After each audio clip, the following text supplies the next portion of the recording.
Hi friends, welcome to our channel. So Pushpa 2 మీద రకరకాలైనటువంటి వివాదాలు వినిపిస్తున్నాయి. సినిమా రిలీజ్ 5 రోజులు అవుతుంది. మొన్న రీసెంట్గా నిన్న రాజేంద్ర ప్రసాద్ గారు ఒక స్టేట్మెంటు, దాని తర్వాత నార్త్లో షెకావత్ అనేటువంటి పేరుని అవమానించారనేటువంటి అదొక స్టేట్మెంటు. రీసెంట్గా హీరో సిద్ధార్థ్ గారు పుష్ప 2కి సంబంధించినటువంటి ఒక కాంట్రవర్షియల్ ఆ సినిమా సంబంధించిన ఈవెంట్ మీద చేయడం జరిగింది. అసలు ఆయన ఇంటర్వ్యూలో ఏమన్నారో ఒకసారి మనం చూద్దాం. ఆ ఇంటర్వ్యూలో యాంకర్ సిద్ధార్థ్ గారితో ఇలానే అడిగారు, పుష్ప 2 పాట్నా ఈవెంట్కి క్రౌడ్ క్రేజీగా వచ్చారు చూసారా అని అడిగితే సిద్ధార్థ్ గారు ఇచ్చినటువంటి సమాధానం ఏంటో తెలుసా? దట్స్ ఆల్ సమ్ మార్కెటింగ్, అదంతా ఒక మార్కెటింగ్ స్ట్రాటజీ. జనం గుంపు కట్టడం ఇండియాలో పెద్ద విషయం ఏమి కాదు. 4 జేసీబీలు వచ్చి వర్క్ చేసుకుంటా ఉంటే జనం అలాగే వచ్చి చూస్తారు. పెద్ద గ్రౌండ్లో ఆర్గనైజ్ చేస్తే జనం అలాగే వస్తారు అని చెప్పేసి ఆయన చెప్పడం ప్రజెంట్ సోషల్ మీడియాలో ఆయన చేసినటువంటి కమెంట్స్ దుమారం రేపుతున్నాయి. అసలు ఏం చేశారా మా అల్లు అర్జున్, మీకు ఒక ఈవెంట్ పెట్టడం కూడా తప్పేనా అని చెప్పేసి అల్లు అర్జున్ గారి అభిమానులు చాలా బాధపడుతున్నారు.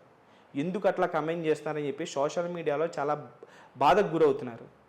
మరోపక్క చూస్తే మొత్తానికి కామెడీ అయిపోయాడు మీ హీరో అని చెప్పేసి మెగా అభిమానులు కానీ మిగతా అభిమానులు కూడా హేళన చేస్తున్నారు అల్లు అర్జున్ గారి అభిమానులు. ఇలా సోషల్ మీడియాలో ఒక వర్గం ఒకవైపు, ఇంకో వర్గం ఒకవైపు కలిసి ఫ్యాన్ వార్స్ చేసుకుంటున్నాయి.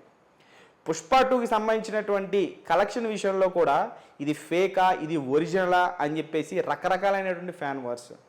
సినిమా రిలీజ్ అయింది, సినిమాకి మంచి టాక్ వచ్చినా సరే ఆ సినిమాకి కలెక్షన్లో వేసే పోస్టర్లు సంబంధం లేదు.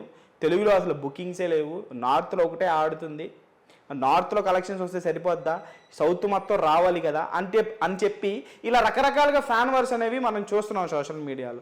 దానికి తోడు అసలే పోస్టర్లలో ఫేక్ పోస్టర్లు అని చెప్పేసి మరోపక్క ఒక వర్గం, ఒక ఫ్యాన్స్, కొంతమంది ఫ్యాన్స్ వాదిస్తూ ఉంటే, మరొక పక్క అల్లు అర్జున్ ఫ్యాన్స్ దాన్ని డిఫెండ్ చేస్తూ ఉంటే, ఇంకొక పక్క రాజేంద్ర ప్రసాద్ లాంటి యాక్టర్స్, అలాగే ఒక కమ్యూనిటీకి సంబంధించినటువంటి ఒక వ్యక్తి, మరోపక్క సిద్ధార్థ్ లాంటి యాక్టర్స్ ఈ సినిమా మీద రకరకాలైనటువంటి కాంట్రవర్సీలు చేయడం. పాట్నా లాంటి ఒక సిటీలో పుష్ప వాళ్ళు ఈవెంట్ చేస్తే దాన్ని కూడా సిద్ధార్థ్ గారు ఈ రకంగా ఎలా వక్రీకరిస్తారు అంటే, 4 జేసీబీలు వచ్చి వర్క్ చేస్తే అక్కడ గుమికూడినటువంటి జనంను పుష్పకు వచ్చినటువంటి ఈవెంట్కి వచ్చిన జనం రెండు ఒకటేనా అంటూ అల్లు అర్జున్ ఆర్మీ వాళ్ళు చాలా బాధపడుతున్నారు, ఆర్మీకి సంబంధించిన అభిమానులందరూ కూడా. సో ఇలా సోషల్ మీడియాలో ఈ సినిమాకి సంబంధించి రోజుకో కాంట్రవర్సీ వస్తుంది. సో మరి ఈ కాంట్రవర్సీలు ఈ సినిమా ఉన్నంతకాలం ఇలా వస్తూనే ఉంటాయా, మరి దాని పరిస్థితి ఏంటి అనేది కూడా ఎవరికి అర్థం కావట్లేదు. సోషల్ మీడియాలో అయితే రోజుకో కాంట్రవర్సీ, ఆ కాంట్రవర్సీ మీద టాపిక్లు, ఆ కాంట్రవర్సీ మీద ఇష్యూలు, రకరకాల ఛానల్స్, రకరకాల డిబేట్లు. మరి మొత్తానికి పుష్ప 2 కలెక్షన్లో పోస్టర్ల వరకు చూసుకుంటే ఎక్కడ వరకు వేస్తారో, ఎక్కడ వరకు ఆ పోస్టర్ల కలెక్షన్లు ఆగుతాయో చూద్దాం. మీరు దీని గురించి సిద్ధార్థ్ గారు చేసినటువంటి ఈ కామెంట్ల పట్ల మీరేమనుకుంటున్నారని కామెంట్ బాక్స్లో కామెంట్ చేయండి.